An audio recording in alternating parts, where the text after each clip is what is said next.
Vie sur mesure vous présente le résumé du livre GoPro d'Eric Worre. Le marketing relationnel ne s'improvise pas. Qui est candidat à la réussite doit viser l'excellence et accepter la responsabilité de sa carrière. Eric Worre explique qu'il y a trois catégories de personnes qui se dessinent dans le MLM. Les poseurs, les amateurs et les professionnels. Les poseurs espèrent profiter d'une aubaine sans avoir à fournir d'efforts. Les amateurs, eux, misent sur différents éléments: la chance de recruter la perle rare, le bon timing, le positionnement et les raccourcis, c'est-à-dire toutes les astuces pour croître plus vite et sans effort. Les professionnels, eux, ont compris qu'il fallait savoir accorder passion et compétence. Ils sont conscients de la nécessité de maîtriser leur métier et s'engagent vers l'excellence. Leur comportement est une inspiration pour les autres et ils génèrent un climat de confiance autour d'eux, un climat propice à la réussite. Pour accéder à ce rang, la formation est une étape indispensable. L'un des avantages de la profession est que l'apprentissage est peu coûteux et qu'il est possible de commencer à gagner de l'argent en apprenant. Chacun se voit attribuer le même produit et a droit à une même rémunération, l'unique variable étant le professionnel lui-même. La clé de la réussite est d'assumer sa pleine et entière responsabilité en cessant de blâmer les autres. Tout commence et finit par moi, dit le professionnel. Dès lors, tout change et devient possible. Alors que faut-il faire pour être un vrai professionnel du marketing de réseau? 7 compétences. La première compétence, trouver des prospects. Une recherche de prospects en 4 étapes. Coucher son réseau sur papier, notez tous les noms des personnes que vous connaissez. 2. Ajouter le réseau de son réseau. Pour chaque nom, listez les contacts de la personne. 3. Faire de sa liste une liste active en l'allongeant perpétuellement. Nouvelles rencontres via les réseaux sociaux, nouveaux contacts. Certains professionnels se donnent l'objectif de 2 nouveaux noms par jour. 4. Se faire volontairement des nouvelles relations. Tout doit être l'opportunité de créer un lien sincère, bénéfique, à titre personnel et professionnel. Deuxième compétence, l'invitation. Une invitation réussie repose sur 4 principes. Se détacher de ses attentes immédiates, rester soi-même, laisser s'exprimer sa passion et être confiant. N'oubliez pas l'excitation et l'urgence. Par exemple, bonjour, je suis content de vous voir. Je manque de temps, mais il faudrait que je vous parle de... Et puis là, vous parlez de votre affaire. Enfin, de votre affaire, de ce que vous voulez vous proposer. Demandez des nouvelles brièvement, car vous êtes pressé. Lancez l'invitation. 3 approches sont possibles. L'approche directe, j'ai quelque chose à vous proposer. L'approche indirecte qui sollicite un avis, vous me rendriez service en examinant ma situation. L'approche ultra indirecte, à l'occasion de laquelle le prospect est soi-disant sollicité pour amener d'autres prospects. Connaîtriez-vous quelqu'un intéressé par... etc., etc. Puis vous lui proposez l'outil, avec la phrase si je, est-ce que vous? Par exemple, si je vous envoie une vidéo, prendrez-vous le temps de la regarder? Et puis après, vous obtenez un engagement. Par exemple, quand pensez-vous regarder la vidéo? Et vous confirmez cet engagement. Donc, si je vous contacte à tel moment, vous aurez regardé la vidéo. Comme cela, votre prospect a lui-même posé le prochain rendez-vous. Et enfin, vous déterminez le moment et l'heure précise de l'entretien. Ok, donc je vous appelle jeudi à 20 h. N'oubliez pas que vous êtes pressé, donc mettez fin à la conversation rapidement. Troisième compétence. Un pro est sérieux dans son suivi. 4 étapes pour un bon suivi. Première, honorer ses engagements. La deuxième, s'il n'a pas regardé la vidéo, soyez ferme et posez un autre rendez-vous. S'il l'a regardé, posez-lui la question. Qu'avez-vous le plus aimé? Sur une échelle de 1 à 10, où se situe votre intérêt pour cette affaire? Troisièmement, soyez patient. En moyenne, 4 à 6 rendez-vous sont nécessaires pour valider. 4. Concentrez les rendez-vous. Cela évite que votre prospect est l'ami du frère du boucher du village voisin qui va lui retourner le cerveau même s'il ne sait pas de quoi il s'agit. Quatrième compétence. Guider le prospect vers la décision finale. À cette étape, le prospect est intéressé par le produit ou le service, mais il ne s'est pas encore décidé. Ayez les bonnes attitudes.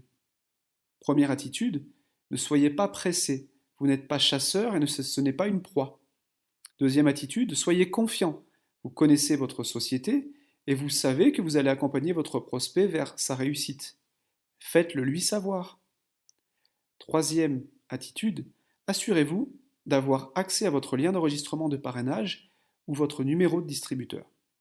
Une fois les bonnes attitudes prises, les questions vont guider les prospects vers sa décision.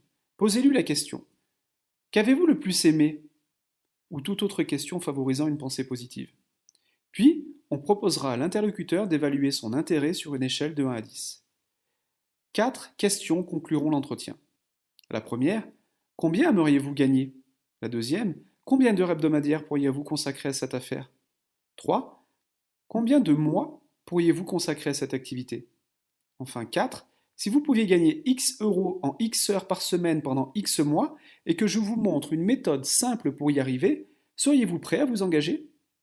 S'il est OK, faites son enregistrement tout de suite, c'est important. S'il est incertain dans son comportement, programmez un autre rendez-vous et recommencez le processus. Par contre, j'insiste, s'il est OK pour démarrer, vous faites son enregistrement tout de suite, c'est vraiment important. 5e compétence. Accompagnement du début à la fin. Votre prospect est maintenant votre distributeur. Vous vous devez de l'accompagner, c'est primordial. Cela passe par un plan de match ou dossier de démarrage. Pour ma part, j'utilise le dossier de démarrage dans mon activité MLM et ça fait 90% de la réussite de mes distributeurs et de leurs distributeurs. Premièrement, avec votre distributeur, vous allez définir le pourquoi il a démarré cette activité et vous devez souligner l'importance de cette décision qui va l'amener à changer sa vie. Deuxièmement, fixez des objectifs réalistes en vous appuyant sur 3 préceptes suivants.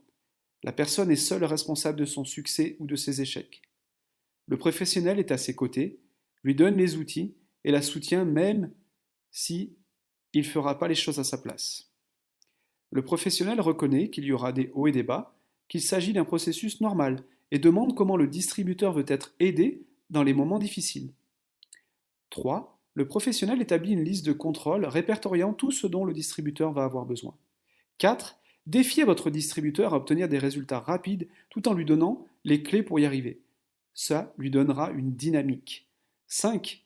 Confiez des tâches simples à votre distributeur et mettez une date butoir. Confirmez que ces tâches ont été faites, puis fixez-en d'autres et ainsi de suite. 6e compétence. L'art de la promotion d'événements. Les événements sont les outils les plus efficaces vers la réussite de votre équipe. Ils rassemblent tout le monde dans une émulsion d'énergie positive, loin du quotidien grisâtre. C'est lors de ces événements que les participants confortent leur choix, se fixent des objectifs et trouvent la force de poursuivre dans cette voie. Ce phénomène positif s'explique par la notion de preuve sociale. Les événements permettent de montrer par les témoignages et les échanges qu'une réussite est possible et que plusieurs personnes s'engagent ensemble dans cette voie. Le sentiment d'appartenance à une communauté joue le rôle de réconfort et de validation des décisions.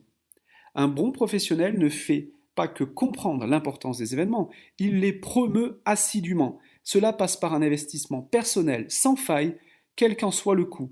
Ensuite, il peut convaincre les membres de ses équipes d'y prendre part et fixe l'objectif d'accroître systématiquement leur nombre. Il ne se contente pas d'informer de l'événement, il vante avec persévérance cet événement. Afin de les convaincre, il doit refuser les excuses de prime abord, car elles sont rarement fondées. Il en discute avec son distributeur et l'aide à comprendre l'importance de sa participation à l'événement. Si nécessaire, il cherche avec lui des solutions pour résoudre son problème initial.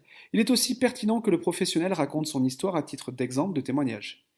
J'aime cette phrase qui dit « L'important ce n'est pas de savoir si tu vas à l'événement, mais avec combien de personnes tu t'y rends. » 7e compétence. Consacrer du temps pour s'améliorer. Pour avoir des revenus d'expert, il faut être un expert. Le professionnel apprend de ses expériences. Il ne les considère plus comme bonnes ou mauvaises, mais comme un moyen d'apprentissage. Il y voit la leçon et non le résultat. En outre, plutôt que d'inventer des méthodes d'action, il observe et duplique les comportements des personnes qui réussissent. Le professionnel n'attend pas d'avoir acquis toutes les connaissances nécessaires, il se met en action. S'il veut acquérir une compétence, il dresse un plan, l'exécute et révise ses résultats. Il perçoit dès lors comment s'améliorer. L'entourage tient également son rôle, comme l'explique la loi de l'association. Elle affirme qu'un individu représente la moyenne des 5 personnes les plus proches de lui, c'est-à-dire qu'il agit, pense, parle et gagne comme elle. Le professionnel limite les interactions avec les personnes négatives, néfastes et se tourne vers des modèles. Il ne faut pas oublier l'étude, qui a évidemment une place cruciale. Il est essentiel de se concentrer sur les apprentissages de base avant de se disperser vers des savoirs annexes. L'auteur évoque l'avantage de programmes audio propices à une réécoute régulière. Il encourage la lecture des experts s'étant consacrés à partager leur savoir et expérience dans des livres. Internet est également un bon moyen d'apprendre à travers les vidéos, tutoriels et événements en ligne. De plus, les événements d'entreprise sont la solution optimale puisqu'ils permettent une plongée sans distraction dans l'apprentissage. Enfin, l'une des manières d'apprendre les plus efficaces est d'enseigner. La transmission des connaissances impose de les cerner clairement. Voilà, je vous remercie, le résumé de GoPro d'Eric Worre. J'espère qu'il vous a plu. Mettez un pouce bleu et abonnez-vous à la chaîne pour être informé des nouvelles vidéos. C'était ma première vidéo d'une longue série et je vous prie d'être indulgent. Je vous promets de m'améliorer au fil du temps. Si vous voulez lire le livre dans son intégralité, j'ai mis le lien pour l'acheter sur Amazon dans le descriptif juste en dessous. Je vous remercie.